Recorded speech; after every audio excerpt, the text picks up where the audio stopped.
요한복음 9장 35절부터 10장까지 30절까지 가는 시간입니다. 지난 시간에 그 소경이 유대인들에게 신문 받았고 또 자기가 아는 대로 솔직하게 얘기했지만은 계속해서 유대인들이 질문하고 캐묻고 했었는데, 그래서 이 소경은 시원한 말로 답변하지 못했었던 것입니다. 그래서 그분이 하나님께로부터 보내신 받은 게 아닐까요? 이렇게 말했는데 유대인들은 그를 미워하고 쫓아낸 것입니다. 그래서 이 사람은 자기가 온전히 주님이 예수 그리스도가 하나님의 아들인 줄을 깨닫지 못했지만은 이미 의를 위해서 박해를 받아버린 것이죠. 그래서 이런 사람에게는 주님께서 오셔가지고 진리를 알려주시면은 그 사람은 즉시 믿고 따르는 것입니다. 이런 사람이 바로 이 소경이다. 35절부터 예수께서 유대인들이 그를 쫓아내셨다는 말을 듣고 난 후 그를 만나서 말씀하시기를 너는 하나님의 아들을 믿느냐 하시니 그가 대답하여 말씀드리를 그가 누구니까 내가 그를 믿고자 주여 내가 그를 믿고자 하나이다 라고 하니라. 예수께서 그에게 말씀하시기를 내가 그를 보았거니와 너와 말하고 있는 이가 그니라고 하니 그때 그가 말씀드리기를 주여 내가 믿나이다 하고 주께 경배하더라. 그래서 여기서 35절에 하나님의 아들을 믿느냐 하나님의 아들을 믿느냐, 자, 이 말을 Son of Man, 인자로 바꿔놨습니다. 인자와 하나님의 아들이 다릅니까? 다르죠. 인자는 하나님께서 육신으로 태어나셨다 하는 의미가 있지만은 사람이라는 것을 일단 강조하는 것이죠. 하나님의 아들은 그분이 하나님의 아들, 하나님 자신, 그거를 강조하는 것이죠. 그러니까 요한복음은 인자를 강조하는 책이 아니고 하나님의 아들이신, 즉 독생자이신 예수님을 강조하는 것입니다. 인자라는 것은 육신으로 태어나셨다는 것이에요. 하나님이신 분이. 그러니까 이 사람, 이 구원받기 위해서 사람이 믿어야 되는 게 무엇이냐? 예수님이 인자라는 걸 믿는 것은 불충분하다는 것이에요. 그러니까 누가 누가 사람으로 태어나신 것이냐, 이걸 알아야 되겠죠. 그분이 바로 하나님이신 여호와 하나님이신 분이 육신으로 나타나신 것이다. 하나님의 아들이시다 하는 걸 믿어야 됩니다. 그래서 주님께서는 이 소경에게 어떻게 구원을 받는가, 너가 뭐를 믿어야지 구원을 받을 수 있는가, 나를 누구라 믿어야지 구원을 받겠는가 하는 그런 답을 주신 것이나 마찬가지예요. 우리도 똑같습니다. 그래서 이거를 인자로 바꿔놓는 그런 변개된 성경은 분명히 구원을 못 받게 하려는 의도가 있다고 할 수 있는 것이죠. 그래서 36절에 그가 누구시니까 내가 그를 믿고자 하나이다. 자, 주님께서는 믿고자 하는 마음이 있는 사람에게 자신을 이렇게 솔직하게 제시를 하신 것이요. 예. 자, 이 사람은 예수님이 하나님의 아들이신 줄은 몰랐습니다. 하나님께로부터 온 선지자 정도 되는 줄 알았죠. 그래서 그분이 말씀하시는 것을 들을 준비가 됐습니다. 주님이 말씀하시는 것을 들을 준비가 됐습니다. 그런 사람에게는 주님께서 진리를 주시면은 그냥 받아들이는 것이요. 성경 공부를 통해서 예수님 믿고 받아들인 게 아니죠.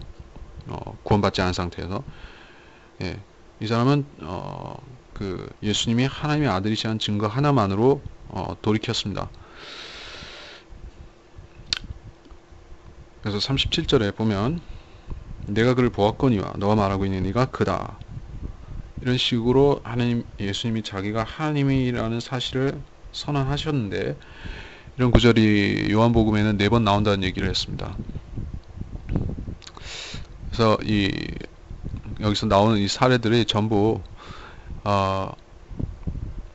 자기가 하나님의 아들이심을 증거하는데 예수님을 돌로 치려고 하는 사람도 있었고, 이렇게 엎드려서 경배하는 사람도 있었습니다. 반응이 극과 극인 것이요. 똑같은 진리를 전해줘도 똑같이 믿기만 하면은 엄청난 그 진리를 알려줘도 어떤 사람은 침을 뱉는 사람이 있고, 어떤 사람은 이렇게 엎드려 순종하는 사람도 있습니다. 경배 드린 것이죠. 주님이 하나님이라는 사실을 인정했기 때문에 경배를 드린 것입니다. 자, 이 말을 우리가 또 잘 알아야 됩니다. 이 경배한다는 의미는 하나님께만 할 수가 있습니다. 유대인이었죠. 이 소경은 유대인 중에서 주님께서는 유대인들에게 전파하고 사역하셨죠. 그래서 경배라는 것은 누구에게도 드리지 않는 것입니다. 뭐 이방인들은 경배라는 걸 쉽게 생각할지 모르죠. 뭐 돌무더기에다가도 절하고 이 나무에다가도 절하고 뭐 돼지 머리에다가도 절하니까는 이게 뭐 쉽다고 생각할지 모르지만은 뭐 조상 위패 앞에 가서도 절하고 하니까 무덤에서도 절하고 절이 뭐 생활화 됐어요. 뭐 불상 앞에서 절하고 하니까. 근데 이 유대인들한테는 아주 심각한 겁니다. 경배한다는 거는 그 대상을 신이 아니라 하나님으로 믿었다는 것입니다. 그래서 하나님이 아닌 대상한테 이렇게 했다고 하면 이 사람은 신성모독의 죄를 지은 게 되죠. 그러면 누가 그걸 봤으면 돌로 쳐버리겠죠. 그렇게 되는 것입니다. 그러니까 주님이 하나님인 걸 안 믿었다면 이 경배를 드릴 수가 없어요. 하나님이 아들이라는 말이 우리가 무슨 말인지 알아야겠죠. Son of God이라는 것은 하나님과 동등하시다 그 뜻입니다. 우리가 구원받은 사람은 하나님이 아들들이라고 하는 것이 우리가 하나님이라는 뜻은 아니죠. 근데 주님은 더 Son of God이기 때문에 독생자이기 때문에 하나님과 동등하시고 동일한 분입니다. 이걸 우리가 알아야 되겠습니다. 그리고 39절부터 그러나 예수께서 말씀하시기를 내가 심판을 위하여 이 세상에 왔으니 이는 보지 못하는 자들은 보게 하고 보는 자들은 소경되게 하려 함이라고 하시니라. 주와 함께 있던 바리새인들 몇 사람이 이 말씀을 듣고 주께 말하기를 우리도 소경이란 말인가 라고 하니 예수께서 그들에게 말씀하시기를 만일 너희가 소경이라면 죄가 없을 것이나 이제 너희가 말하기를 우리는 본다 함으로 너희 죄가 남아있느니라 것이니라. 39절에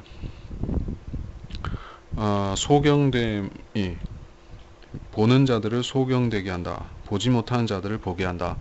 자, 이거는 이 소경을 고쳐주신 사건을 통해서 이렇게 모형을 통해서 실제를 보여주시려는 것입니다. 실제는 무엇인가? 주님께서 본질로 제시하신 게 무엇인가? 영적으로 소경된 사람들을 영적으로 눈을 띄워주고 구원을 받게 하고 자기가 본다고 말하는 그런 종교인들을 구원 못 받게 막아버리신다는 것이요. 그게 소경되게 하는 것입니다. 이건 실제적으로 눈을 멀게 하고 뜨게 하고 그 얘기를 한 게 아니죠. 이게 어려운 점입니다. 성경이 어렵다는 것이 달리 어려운 게 아니에요. 이 쉬운 말씀 속에 주님께서 모형과 실제로 제시하는 게 있는데 사람들은 이 바리새인들처럼 육신적인 거는 영적으로 만들고 영적인 건 육신적으로 해석하고 이렇게 청개구리식으로 하면은 성경을 못 믿는 것입니다. 그래서 40절 우리도 소경이란 말인가? 우리도 소경이란 말인가? 이게 바리새인들은 이 말씀을 알았느냐 하는 것이요. 알겠죠. 이 소경된다는 것이 영적으로 그렇다는 걸 알겠죠. 그러니까 자기 양심에 찔리니까 이렇게 묻는 것이에요. 우리도 소경이란 말인가? 근데 그 말은 반은 맞고 반은 틀린 것이죠. 그들은 소경인데 자기가 소경이 아니라고 주장하는 그러한 소경입니다. 날 때부터 소경이 아니라, 그러니까 이 주님께서 고쳐주신 사람은 어떤 사람을 뜻하는가? 날 때부터 소경이었다. 선천적 불구였다는 것이죠. 그 사람은 진리를 알 수가 없는 상황 가운데 있는 그러한 불쌍한 사람이죠. 그러니까 종교 교육을 많이 받고 종교인으로 성장하고 종교인으로 이렇게 성경을 많이 보는 사람들, 서기관 바리새인들, 율법사 이런 자들은 소경이 아닌 것이에요. 날 때부터 소경이 아닌 것이죠. 이 사람들은 자기가 진리에 눈을 떴다고 생각했습니다. 자기 착각 속에서 그렇게 생각을 했습니다. 그래서 그 사람들은 이 소경과 날 때부터 소경과 자기가 그런 똑같은 비참한 죄인이라는 것을 인정 안 하는 사람이었던 것이죠. 오히려 본다고 말하는 것이 아주 심각한 위선을 지는 것입니다. 그러니까 주님께서는 구원받지 못한 모든 사람은 소경이라고 하시는 것이요. 그럼 기본적으로 다 그렇습니다. 바리새인들이나 날 때부터 소경이었던 이 사람이나 영적으로 말해서 전부 다 소경이었습니다. 거듭나기 전에는 다 소경이죠. 근데 차이점이 있는데 이 날 때부터 소경이었던 사람은 자기가 눈을 뜨고 있다고 그렇게 착각하지는 않았습니다. 자기 비참한 것을 알고 있었죠. 근데 이 바리새인들은 자기가 비참하고 눈멀고 가련하다는 것을 모르는 사람들이었습니다. 그래서 이 사람들이 위선자인 것이에요. 위선자들은 하나님조차도 고쳐주실 수가 없습니다. 자기 위선을 버릴 때까지는 아무것도 안 되는 것입니다. 예, 그렇게 해서 이 장이 끝나게 되었습니다. 바리새인들의 위선을 지적하기 위해서 자기가 본다고 말하는 그런 장님인 위선자들을 지적하기 위해서 이 말씀을 하셨습니다. 그래서 10장에서 이어지는 설교, 이 말씀은 이 선한 목자, 양의 목자, 선한 목자에 대해서 얘기를 하고 계시는데, 이 말씀은 예언적으로도 의미가 있기 때문에 우리가 잘 분별해서 해석을 해야 됩니다. 1절부터 진실로 진실로 내가 너희에게 말하노니 양우리의 문으로 들어가지 아니하고 다른 길로 넘어 들어가는 자는 도둑이요 강도라. 그러나 문으로 들어가는 자 이는 양의 목자라. 그에게 문지기가 문을 열면 양들은 그의 음성을 듣나니 그러면 그는 자기 자신의 양들 이름을 불어서 이끌어내느니라. 그가 자기 양들을 이끌어낸 후 양떼 앞에서 걸어가면 양들이 그를 따라가나니 이는 양들이 그의 음성을 알기 때문이라. 그러나 그들이 낯선 사람은 따라가지 아니하고 오히려 그에게서 달아나나니 이는 그들이 낯선 사람의 음성을 모르기 때문이라. 양떼는 성경에서 신약 그리스도인들이 나타나기 전에는 전부 유대인들이 양떼인 것이죠. 이스라엘 백성들이 양떼인 것입니다. 그래서 이방인들은 이스라엘을 잃어버린 양떼가 아니라 새로운 양들이죠. 새로 창조된 양들이죠. 잃어버린 양들은 따로 있습니다. 이스라엘을 잃어버린 양들은 흩어진 이스라엘 백성들을 말하죠. 구원받은 사람들은 이제 전부 양이 되었습니다. 예. 양이라는 것은 하나님께서 먹이시고 돌보시는 백성이 되었다 하는 뜻에서 양이 된 것입니다. 또 본질이 바뀌었다는 뜻에서 양이 된 것입니다. 예. 양이 아니었던 사람들이 양이 됐습니다. 백성이 아니었던 사람이 백성이 됐습니다. 그 뜻에서 그리스도인도 이제 양입니다. 양의 목자는 주님이시다. 근데 그분은 문으로 들어가신다 이렇게 말씀했습니다. 문이라는 것은 주님이 영적인 역할을 말하는 것인데 주님이 만일에 죄인들을 위해 죽으시고 부활 승천을 안 하셨으면은 그분이 우리의 선두주자가 안 되어 주셨으면은 사람이 하늘로 올라갈 수가 없죠. 죄인이기 때문에 죄가 있기 때문에 하늘로 올라갈 수가 없습니다. 근데 주님은 올라가셨습니다. 문으로 들어가신 것이죠. 이 문은 실제적인 문도 되는 것입니다. 하늘에 문이 있고 문들이 있으니까 주님께서 올라가셨으면은 우리도 마찬가지로 그 문들을 통해서 또 올라가게 되는 것입니다. 3절에 양들은 그의 음성을 듣고 양들의 이름을 불러서 이끌어낸다. 이름을 불러서 이끌어낸다. 이건 특별한 의미가 있겠죠. 휴거를 말하는 것입니다. 양우리라는 이거 장소가 어딘가? 양들이 지금은 우리 속에 있습니까? 지역교회가 양우리입니까? 하면은 뭐 영적으로 그렇다고 할 수 있지만은 진짜 양우리, 모든 양들이 다 모여있는 양우리는 셋째 하늘이죠. 거기는 순수하게 양밖에 없습니다. 예, 뭐 다른 잡짐승들이 안 들어가죠. 양가죽을 뒤집어 쓴 뭐 개나 고양이나 이런 것은 없죠. 양우리는 하늘에 있습니다. 그거는 완전한 양우리입니다. 양이 아닌 것은 없죠. 근데 이 땅에 있는 교회, 지역교회는 양이 아닌 다른 것들이 막 섞여 있죠. 걸러내도 자꾸 섞여 들어오죠. 그러니까 영적으로는 땅에 있는 양우리를 말할지라도 실제적으로 하늘에 있다.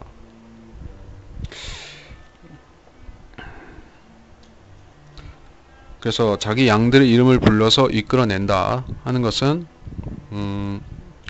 개별적으로 위로 불러 올리신다는 얘기를 하는 것이죠. 양들은 우리 성도들을 말할 것이고 구원받은 유대인들도 되지만은 이들을 불러내시는 것은 환난 전 휴거를 통해서 우리를 불러 올리시든 아니면 환난 후 휴거를 통해서 이스라엘 백성을 불러 올리시든 간에 그분은 성도들을 개개인을 아셔서 그들을 휴거시키는 것이요. 4절에서 양들을 이끌어낸 후 양떼 앞에서 걸어간다. 그의 음성을 따라간다. 자, 이게 모두 예표로 되어 있습니다. 재림하시는 주님을 따라서 그들이 어디든지 따라간다는 얘기입니다. 5절에 낯선 사람은 따라가지 않고 달아난다. 낯선 사람이 있어요. 이거는 환란 후 휴거 때도 마찬가지예요. 그러니까는 주님이 진짜로 오셔서 환란 성도들 데려가시기 전에 목자가 아닌 그런 우상 목자, 참 목자가 아닌 우상 목자 적그리스도가 와서 자기 음성을 내면서 따라오라고 하죠. 낯선 사람이죠. 근데 이 성도들은 그에게서 달아나는 것이요. 자, 이 시대에도 마찬가지로 뭐 적용해 볼 수가 있죠. 뭐 신천지의 이만이라든지 뭐 문선명이라든지 박옥수, 유병헌이라든지 이런 자들이 와가지고 조윤기란 이런 자들이 목자 행세를 하면서 막 낯선 사람이 와서 부르면은 양들은 대답하지 않는 것이요. 우리는 하늘에서 주님이 오셔서 이리 올라오라 부르시면 그때 가는 것입니다. 예. 이만희가 부르면 가는 게 아니라 주님이 오셔서 이리 올라오라 하면 우리 그때 하나로 모이는 것이죠. 낯선 사람의 음성은 우리는 알 수가 없습니다. 6절에 이런 비유로 그들에게 말씀하시다. 이건 비유였습니다. 6절부터 예수께서 이런 비유로 그들에게 말씀하시더라. 그러나 그들은 주께서 자기들에게 말씀하신 것이 무엇인지 깨닫지 못하더라. 그러므로 예수께서 다시 그들에게 말씀하시기를 진실로 진실로 내가 너희에게 말하니 나는 양들의 문이라. 내 앞에 온 자는 다 도둑이요 강도들이라. 양들이 그들을 듣지 아니하였느니라. 나는 그 문이라. 누구든지 나를 통하여 들어가면 구원받을 것이며 또 들어가며 나오며 초장을 찾으리라. 도둑은 오직 도둑질하고 죽이며 멸망시키려고 오지만 내가 온 것은 양들로 생명을 얻고 더 풍성히 얻게 하려 함이라. 이게 비유였습니다. 그래서 앞에 말씀드린 것들은 뭐 양떼 그리고 불러낸 후 이끌어가면서 따라간다 하는 것 전부 다 이 어떤 예표적인 얘기였습니다.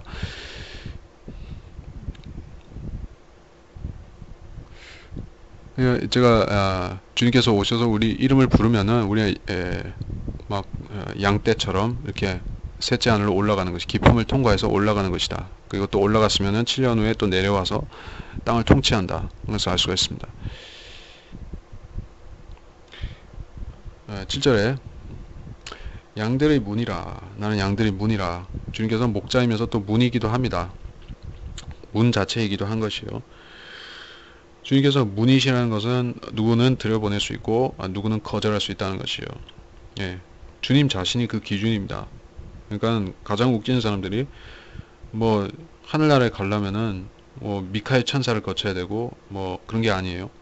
또는 뭐 천사장이나 아니면은 뭐 사도들이 중에 뭐 베드로가 와가지고 천국 열쇠 차고 앉아서 기다리는 게 아닙니다. 그러니까 주님이 문인 것이에요. 저희 새 예루살렘에 진주문 있죠. 예. 그 진주라는 것이 누구를 상징합니까? 주님의 몸, 주님 자체를 상징하죠. 예, 유기체니까 진주라는 것이 유기체니까 그렇습니다. 그렇습니다. 주님이 하늘의 문이 되기도 하셨습니다. 상징적 의미에서지만 주님이 하늘의 문이기도 하신 것이에요. 그래서 주님을 통과하지 않고는 아무도 하늘 셋째 하늘로 갈 수가 없습니다. 주님이 셋째 하늘로 하늘로 들여보내시려면은 뭐 주님한테 그 패스워드가 있기 때문에 우리 그걸 쳐야만 들어갈 수가 있습니다. 마리아는 소용이 없는 것이에요. 그리고 뭐 베드로한테 물어봐도 되는 게 아닙니다. 무식한 사람들은 베드로한테 물어보고 하늘나라 가는 줄로 아는 것이죠. 캐토릭이라든지 뭐 그런 식으로 오인합니다. 내 앞에 혼자 다 도둑이고 강도라. 철학자들이 있고 과학자들이 있었습니다. 예, 많은 그리스 철학자들이 있었습니다. 그 사람들은 솔로몬의 잠언이나 전도서, 주로 잠언이죠. 그런 책들을 가지고 지혜의 그런 책들을 냈습니다. 그리고 뭐 명언들을 남겼죠. 근데 철학자들이 인생에 대해서 내릴 수 있는 결론이 무엇입니까? 하나님이 존재하는지 안 하는지, 하나님이